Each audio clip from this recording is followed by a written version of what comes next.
Hi, this is Arthur Carmazzi, best-selling author and currently ranked as one of the world's top 10 thought leaders in organizational culture and leadership. And welcome to the Knights of Transformation, helping to transform your organizational culture and also, for that matter, your family and or relationship cultures as well. So today we have a very, very special guest, and she is a Generation Z or Generation Z expert, okay? And she is coming to us all the way from America, which is why we have her on this kind of video thing here. And she's written a number of books, including Coach's Communication Playbook. All right, thank you very much. So Kathleen, so tell us a little bit about yourself and how did you come about becoming an international global Generation Z expert? Oh, what's really cool is that somehow over the years, I had this ability to connect dots where other people didn't even see the connections. I was in television for almost 9 years, reporter, producer, on air, all kinds of stuff, and always looking for the next thing. And when I moved into a business of my own, I kept going for something new and different that others hadn't done. And I was always looking for the next thing. So I was the first woman to solo anchor a primetime news show in New York State. I was the first woman to be an ESPN pit reporter. A great deal of my business was starting with corporate executives, but then my brother was a championship race car driver. In fact, he won the Daytona 24 hours. He was third in Le Mans. He raced the Fuji Grand Prix, all kinds of stuff. But he was a horrible interview. I mean, he was pitiful. He'd get out of the race car and I was like, oh my God, no, could it really be? So I realized that what I was doing with corporate executives had a daily application in sports. And I started working with sports personalities and teams and leagues and media companies on everything to do with their public persona. So it was dealing with the media, it was public speaking, it was crisis management. And I had some very, very cool clients, from top PGA Tour players to NFL players to Shaquille O'Neal from the NBA. And my clients were all over the world. And I couldn't be everywhere that they were at the time. So I looked for places, ways to be able to coach them and connect with them. So again, I'm always looking to the internet and ways to be able to connect. And I realized, through whole kinds, 30 years of being in business, quite frankly, working with the best and the brightest, that there was a hole. Everybody was still talking about millennials. And I'm thinking, oh my God, if you haven't gotten millennials by now, forget it's over, my kids are millennials, and it's too late. And I saw that there was this dearth of understanding about what's next. In crisis management, you never look at what is happening right now. Because if you do, then what happens is you're so consumed with that you don't know what's next and you're not prepared for it. So I started looking at what's next, and I see this hole for the generation that comes after millennials. 1996, they're born to, say, the mid-2000s. And the world wasn't looking at them. Brands weren't understanding them. Employers weren't trying to incorporate them. They were ignored, quite frankly.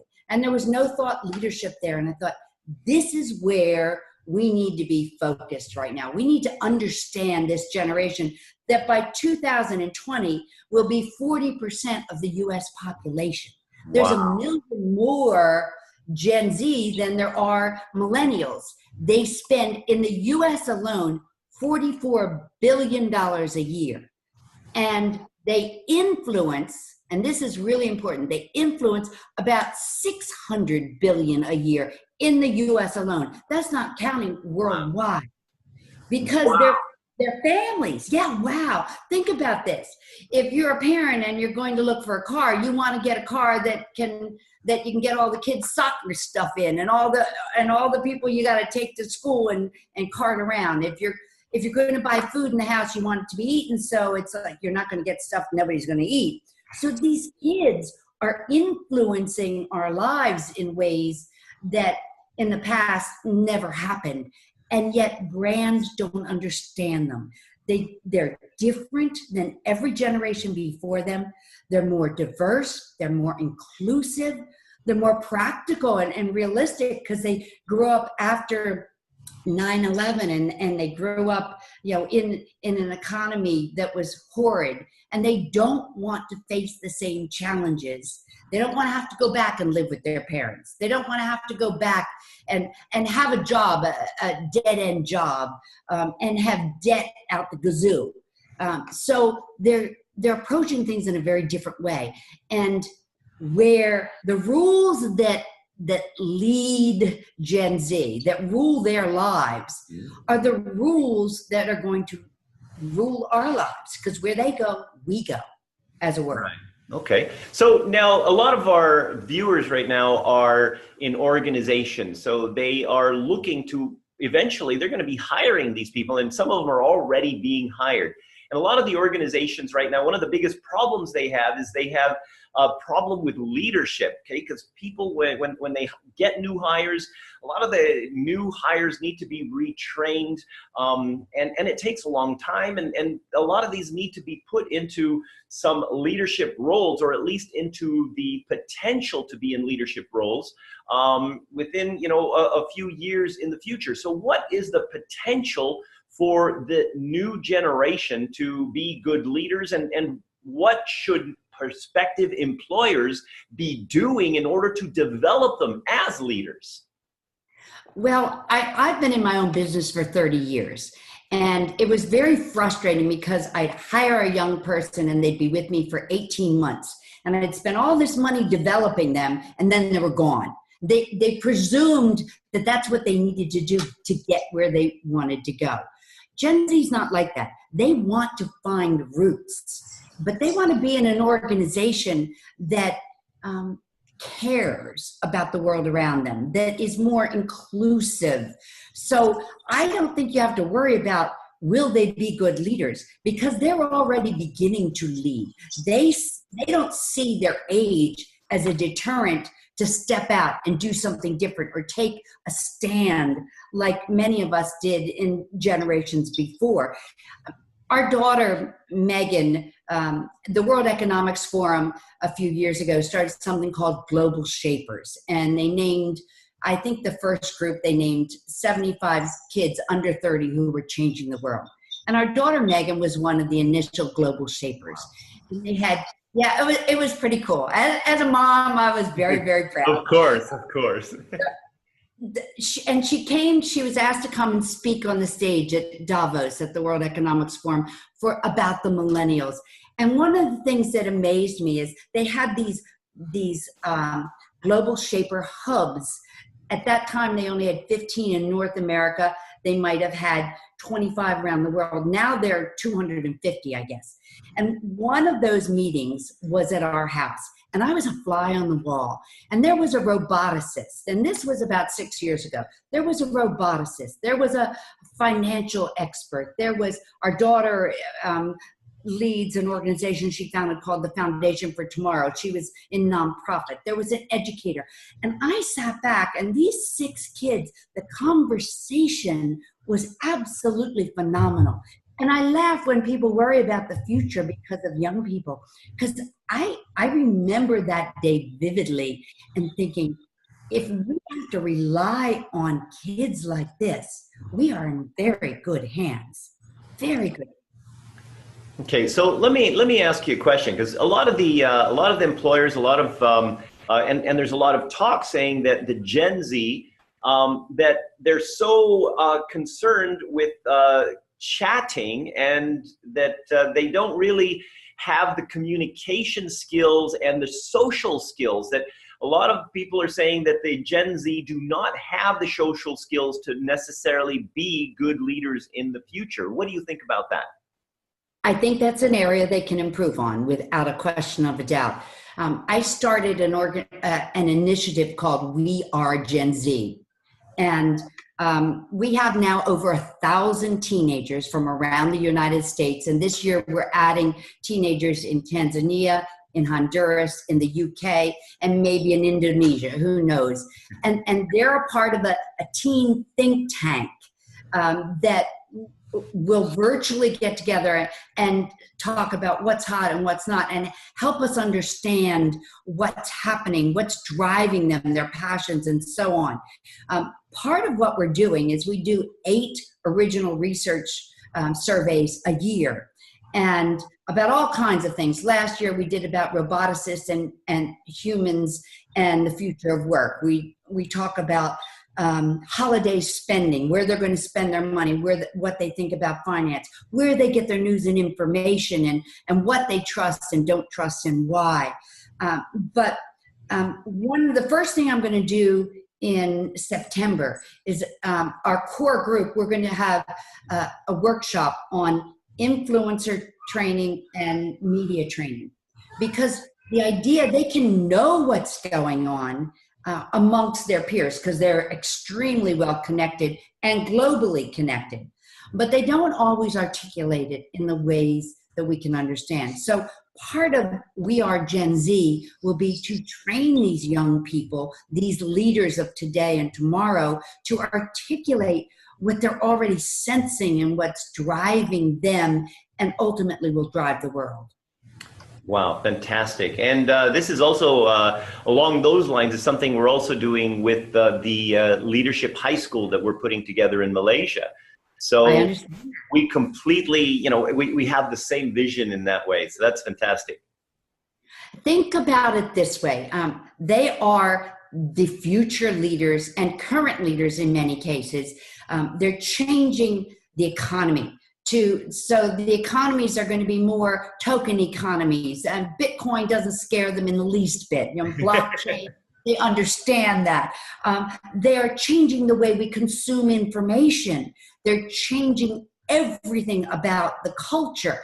And in the past, every generation changed the culture a little bit from the one before, but this one is changing culture in every country and all over the world in much faster and more dramatic ways.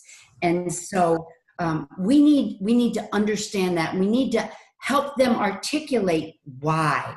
And that's a big word for them, why. They need to understand why, because at their fingertips, they can Google something, and they don't think that traditional education is where they could get it. I had encyclopedias, covering the walls in my family library.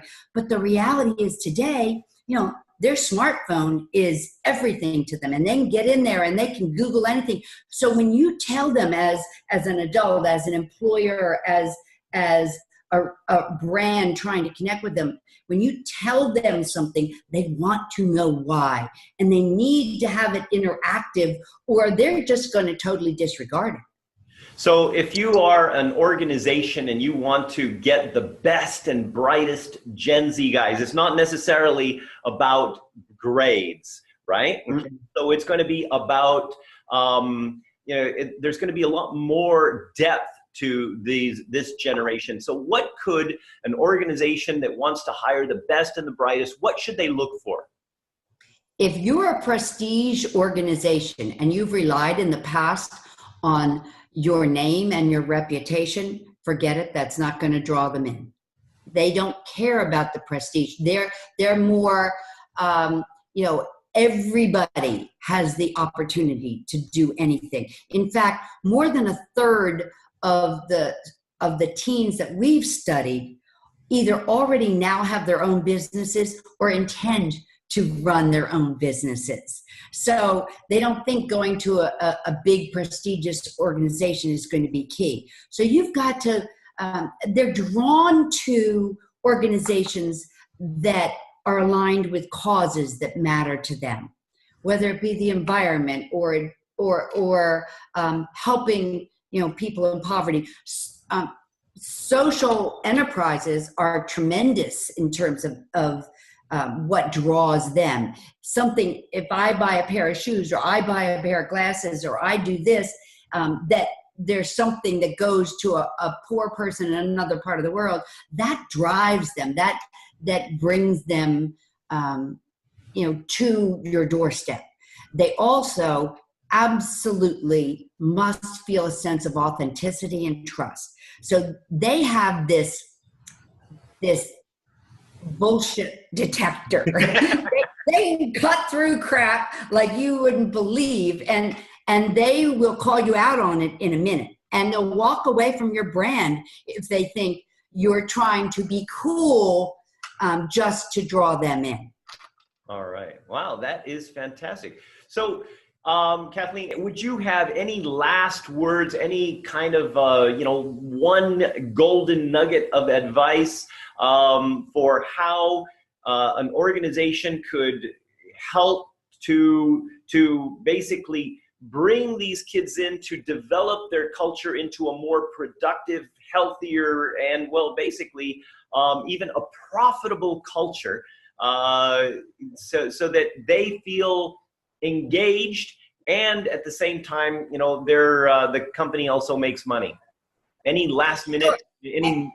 Money matters. That's why you're in business. There's no doubt. And they appreciate that because they don't want debt. So they're realistic about that. They're savers. So give them an opportunity to lead and to make them understand you respect them and their ideas, because they're looking for that respect. They think they deserve that respect. Whether an older person thinks they deserve it or not makes no difference whatsoever. They think deeply. They think much deeper than we did at the same age. They're probably 10 years ahead in terms of maturity at their age right now than I was at that stage. So they expect respect. They look for respect. They look for authenticity and practicality, opportunities to push themselves. They believe in constantly learning something new and changing with the world, and nothing static. And it should be fast, because that's their only mode of moving is fast. All right. Excellent. In fact, even my son right now, who is 10, well, actually both my sons, 7 and 10, they're my 10-year-old son's first book will be published in less than 2 weeks. Very cool. Absolutely. So, and of course, they don't look at age as a barrier. Exactly. They just go and do what they want to do. All right. So anyway, Kathleen, if somebody wanted to get a hold of you, how do they find you? All right. I'm in Florida and in North Carolina. Find me. The easiest way to find me is on Twitter at Kathleen Hessert. You can also get me at sportsmediachallenge.com. And within a couple of weeks, we're going to be on We Are, the letter R, GenZ.com as well. Excellent. Okay, Kathleen. Well, thank you so much for being with us here on Nights of Transformation. And with that, this is Arthur Carmazzi and Kathleen Hessert wishing you great success.